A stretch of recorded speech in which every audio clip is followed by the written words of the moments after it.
Sikap suka bergurau dan tidak mementingkan tentang keselamatan seseorang individu itu punca utama sering berlakunya gurauan mahupun kejutan yang memudaratkan.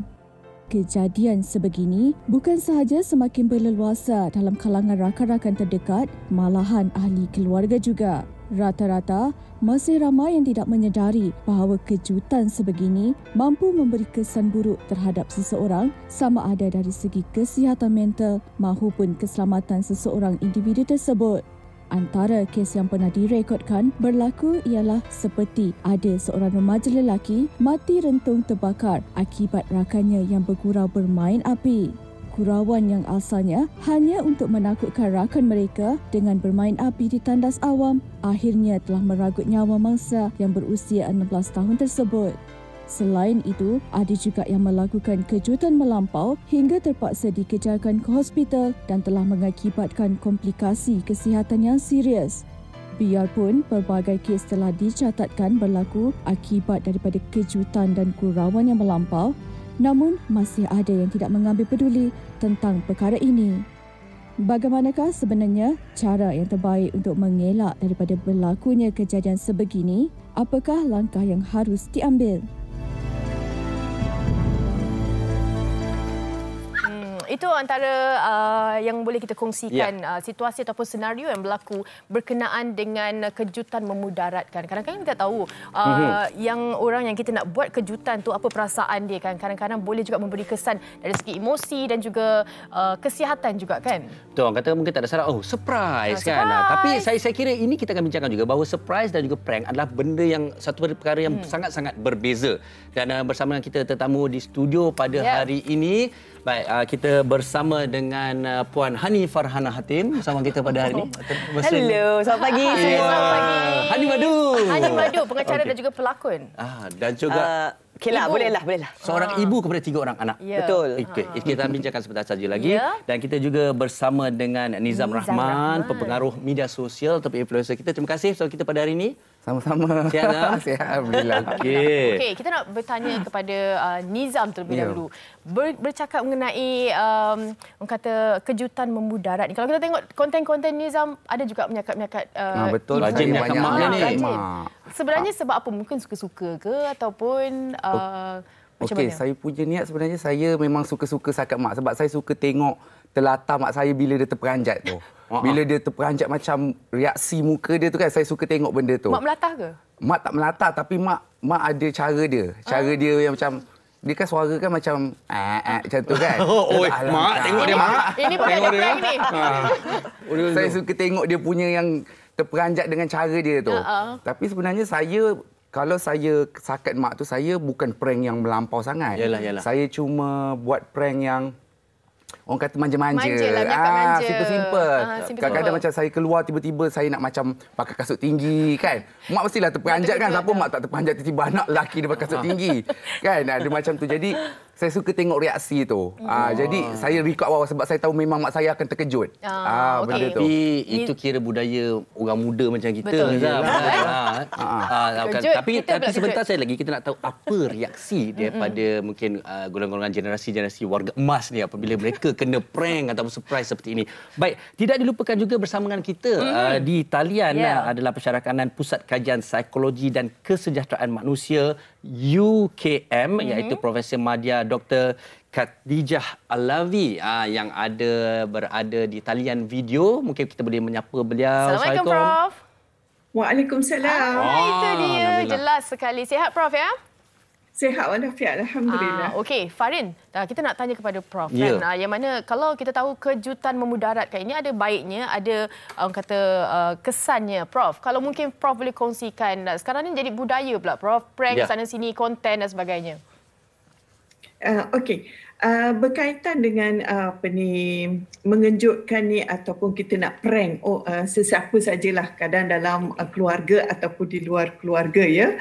Jadi ini akan ada impak kepada bergantung kepada psikologi. Kalau psikologi seseorang tu, personality seseorang tu memang tahan lasak lah ya. Jadi it's okay. Tapi kalau yang yang kurang tahan lasak, yang itu akan memberikan kemudaratan yang sangat-sangat berbahayalah kepada kesihatan psikologi dan sebagainya. Jadi ini akan sampai kepada tahap chronic phobia. Chronic phobia ni dia punya impact dia banyaklah sebenarnya. Perasaan takut keterlaluan. Kalau kita tahu kalau budak biasanya kanak-kanak lah atau remaja kencing atas tilam. Jadi pagi-pagi bangun dah tilam dah basah dah. Okey, jadi sakit dada, cepat penat, sesak nafas, macam-macam lagi impact kepada kesihatan, terutama kepada kronik fobia ni ya. Jadi prank yang keterlaluan ini juga akan memberikan, sampai ada juga berita-berita yang sebelum ini kita dapat sampai orang meninggal ya. Betul. Jadi ini impact yang kurang baik lah kalau jika ianya keterlaluan. Tapi bila kita tengok the positive side, ada juga dalam budaya kita memang biasa okey, parents kita dulu kata jangan keluar rumah, jangan keluar maghrib, jangan pergi sana, jangan pergi sini, mungkin ada ini, ada orang potong kepala, macam-macam lah. Sampai sekarang pun kita dengar benda-benda macam tu. Tapi ianya melarang anak-anak ataupun siapa-siapa je lah ahli keluarga kita supaya tidak membahayakan diri. Jadi keselamatan itu juga boleh datang daripada wording mengatakan bahawa ada something kat luar tu lah. Tapi yang saya nampak kebanyakan yang di hari ini yang kita nak bincangkan adalah yang negatif ya. Betul. Jadi yang negatif tu patutnya jangan keterlaluan lah. Itu saja saya risaulah because benda ni akan terbawa-bawa bila mereka dewasa. Kita cek pintu dah tutup ke belum. Kadang tidur nak buka lampu. Kalau lampu gelap tu dia tak boleh tidur. Jadi satu lagi mereka sentiasa dengar macam ada bunyi. Ada benda bunyi macam tu. Dekat dapur dengar bunyi. Lepas tu nak masuk toilet takut. Jadi ketakutan yang berlebihan ni menyebabkan kita punya masalah fokus, kita concentration ya. Concentration dalam pendidikan, concentration dalam pekerjaan, semuanya akan memberi impact. Kita kata insomnia lah. Insomnia ni kesukaran tidur. Jadi inilah beberapa impact daripada prank yang keterlaluan lah pada saya. Baik, saya kira kalau macam saya kata ada prank dan surprise ada satu benda yang berbeza. Surprise itu something yang sweet yang tidak melibatkan risiko yang besar. Setuju? Sebenarnya. Tapi prank ini saya kira ada risiko-risikonya, khususnya apa yang saya nak tekankan tadi, terutamanya pada golongan kanak-kanak yang mental mereka masih lagi rapuh, sedang membesar. Dan ini kita nak tanyakan pada Hani sendirilah. Okey Hani, kalau kita lihat sebagai seorang ibu, apakah pendapat dan pendekatan, dan mungkin sekali awal ni kita masukkan juga bagaimana ada gurauan-gurauan yang kunci anak dalam bilik air, dalam bilik, kemudian gelapkan lampu, pasang suara pontianak, anak tu menjerit-jerit, menangis-nangis, lagi seronok pula mak ayah ni pula kadang-kadang. Okey, silakan. Okey, dalam rumah Hani, dalam keluarga Hani, kita orang gurau-gurauan dengan cara yang sangat loving. So Hani memang tak suka prank yang keterlaluan. Dekat rumah pun saya selalu terapkan mereka yang buat prank keterlaluan atau macam mean lah, jahat, nakal. Saya cakap dekat anak yang pertama tu, sebab dia dah 10 tahun. Saya cakap, budak-budak nakal ni mungkin kat rumah dia orang kurang kasih sayang. So when you do pranks kat rumah and you do it to other people, intention dia salah. What does that mean? What does it mean? So I suka bagi dia psikologi macam tu, like why do you have to do that? So dia pernah buatlah dulu macam buat prank kecil-kecil, but I say why do you have to do that? You are hurting someone. So I psycho dia balik. So dia dah bertukar lah. Tapi for you mungkin ibu you boleh accept. Betul. You know, but for me, I cannot accept kalau tiba-tiba dia buat benda yang macam pranks yang keterlaluan. Tak pernah lah sampai level tu. Okey, contoh. Contohlah. Okay, pranks kat rumah I yang selalu is like someone sembunyi belakang pintu, I balik rumah, lepas tu je, pah! So, I suka benda tu macam Tapi contoh tu yang bagus. Contoh yang tak bagus, example dia pernah, dia tengok dekat TikTok, okay? Dia letak my toothpaste, dia letak benda lain, dia letak cream. So, bila I letak dekat balik air bau, Eva. So, I cakap, hey. I said, no, I don't accept this, Eva. So, this is not cool, it's not funny, and it might be hazardous to my health. So ada betul. cakap dia kat tu, Okey. benda tu kat dia, so dia faham lah. Okey. Tapi, yelah, berapa? 10 tahun? 10 tahun, ya. Okey, itu yang mana pendekatan yang dilakukan. Mungkin Betul. pengaruh daripada media sosial dan sebagainya kan. Okey, kita dah dengar daripada Nizam, Hani dan juga Prof. Kita nak dengar juga apa pendapat orang ramai berkenaan dengan topik kita hari ini. Jom kita dengarkan.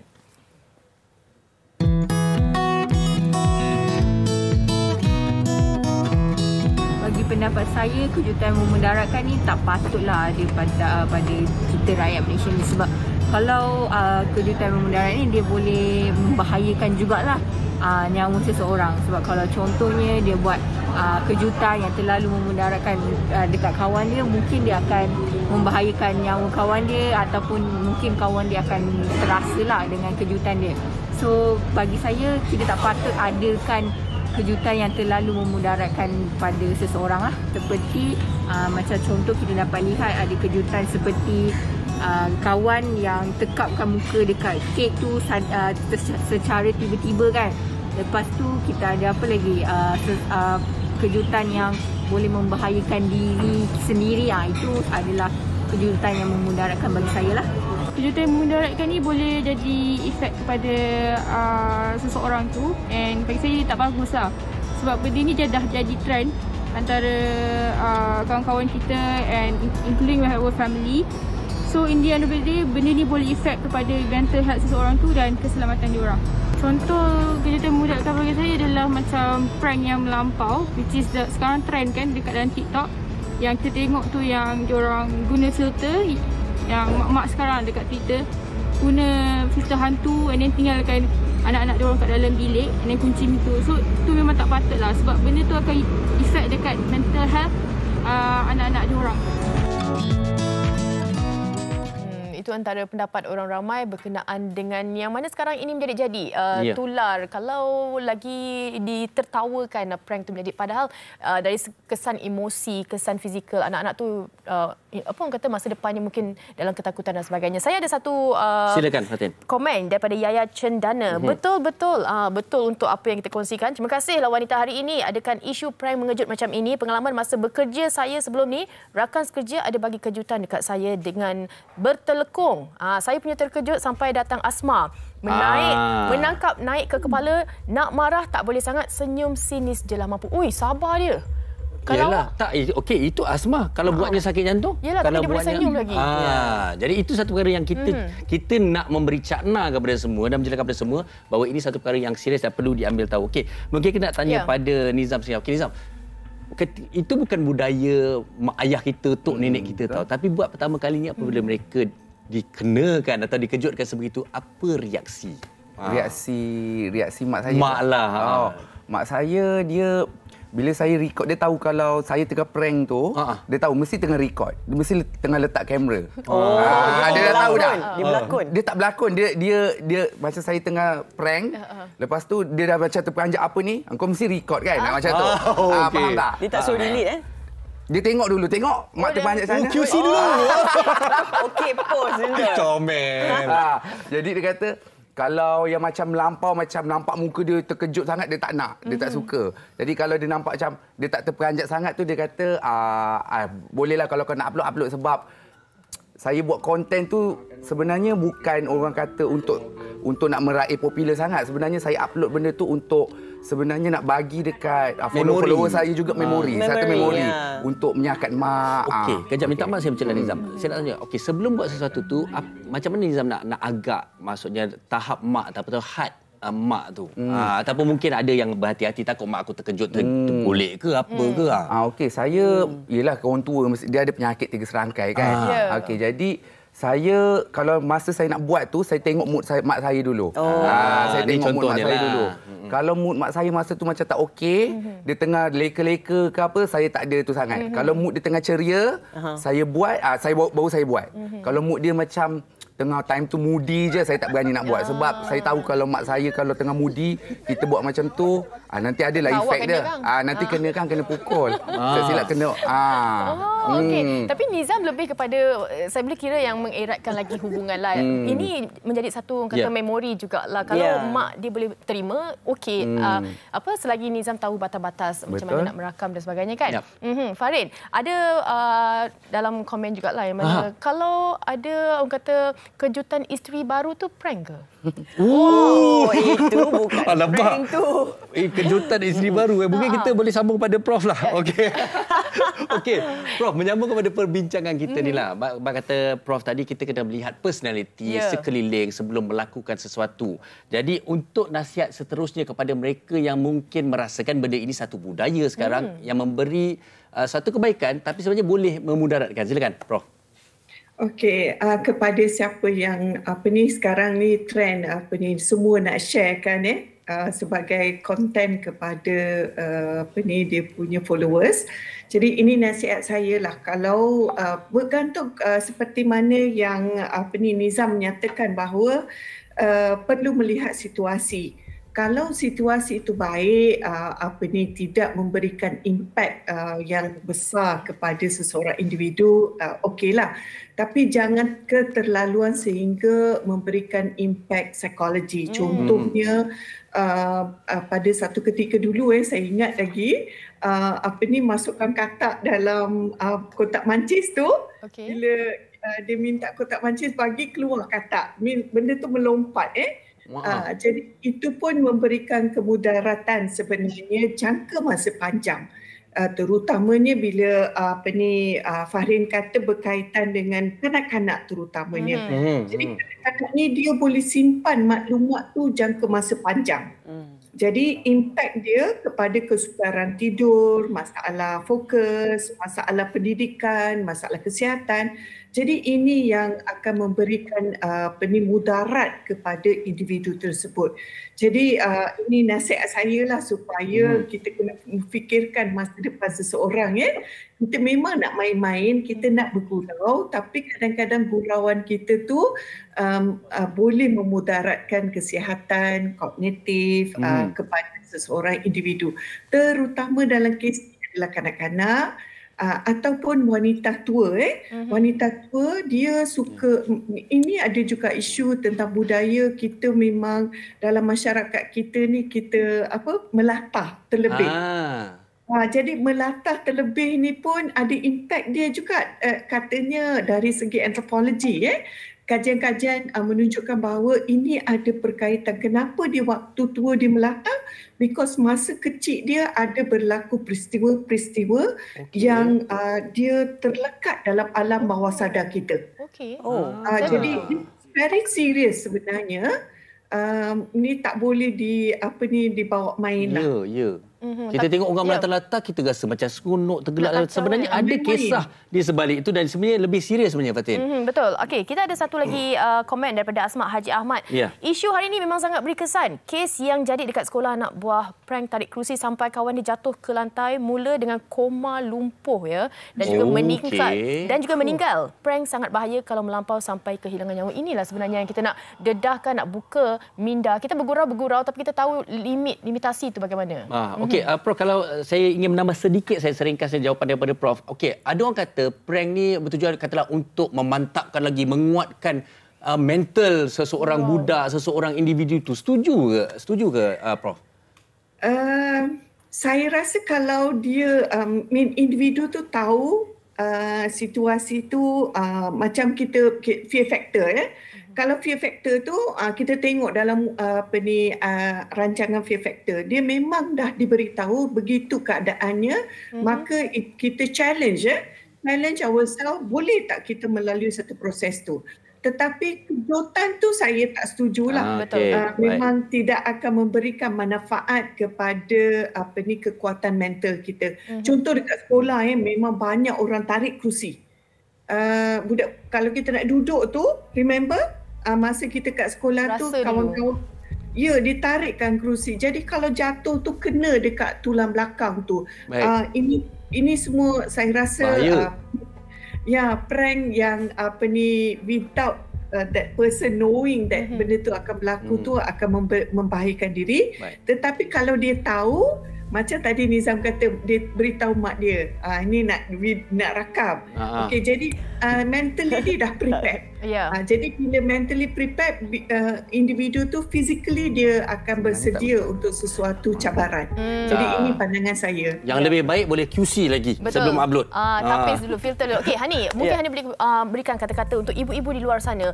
Kita anak-anak mungkin nak bergurau, mungkin mereka tak fikir panjang, tapi ibu-ibu pun perlu mengingatkan. Kadang-kadang macam Hani kan tahu orang kata reverse psychology untuk anak Hani sendiri. Untuk ibu-ibu ada nasihat apa Hani? Mungkin Hani tak cukup layak lah untuk bagi nasihat secara umum kepada semua ibu di luar sana. Tapi apa yang Hani boleh terapkan is selalu bercakap-cakap dengan anak kita. Kalau mungkin anak kita buat sesuatu macam prank yang keterlaluan ke, buat sesuatu yang nak attention, mungkin ada sesuatu yang dia tak happy. Mungkin ada sesuatu yang dia tak tahu macam nak luahkan, tapi masalah di sekolah ke, masalah dengan kawan. So, for me, komunikasi tu sangat penting. Selalu communicate dengan anak kita, tanya dia, and for me, I dah tahu body language dia, tahu dah dia ni something wrong dah. So macam something happened to me at school, macam itulah. So selalu berkomunikasi dengan anak kita, mungkin jangan walaupun kita terlampau busy kat tempat kerja, itu je lah cara dia. Betul. Dan saya kira sebenarnya juga harus juga pantau ataupun berkongsi mengenai apa yang mereka saksikan di mana-mana media sosial. Okey, Nizam, di hujung perbincangan kita ini jugalah berbicara tentang kalau Nizam dengan mak sendiri, tapi ramai juga yang di luar sana melakukan prank ataupun kejutan bersama dengan orang-orang kadang-kadang yang tidak dikenali pun dan kemudian dimuat naik di media sosial. Itu bukan saya membabitkan tentang apa yang tak disukai, tapi kadang maruah orang juga dan sebagainya. Nasihat kepada mereka. Okey, untuk semua kepada orang di luar sana, kalau nak buat sesuatu konten tu, pastikan konten tu yang ada isi dan kita kena tahu sebenarnya prank ni tak bawa kepada kebaikan pun. Dan kita sebenarnya kita ada kat Malaysia, kita bukan ada kat luar negara. Jadi benda-benda macam ni sebenarnya banyak kat luar negara. Jadi kita jangan ikut budaya luar bawa masuk dekat sini. Jadi sekarang pula Instagram, Facebook pula dia punya rules sudah ketat. Jadi selepas kejadian-kejadian macam ni, siapa buat memang kena report. Dia kena disable. Macam saya punya IG lah. Itu pengajaran. Dia kena disable. Follow IG. Okey, baik. Sempat. Okey, kita dah dengar daripada Nizam, Hani dan juga Prof sendiri. Kita nak ucapkan terima kasih kepada semua tetamu kita untuk perkongsian hari ini kan. Jaga sensitiviti aib dan juga orang kata fikir dulu sebelum nak lakukan apa-apa prank ataupun kejutan yang memudaratkan. Terima kasih sekali lagi kepada Profesor Madya, Dr. Khatijah Lavi dan juga Nizam, dan Hani Madu akan terus bersama kita sebentar saja lagi untuk Fit for Action. Okey, jadi pastikan anda terus bersama dengan kami, jangan ke mana-mana.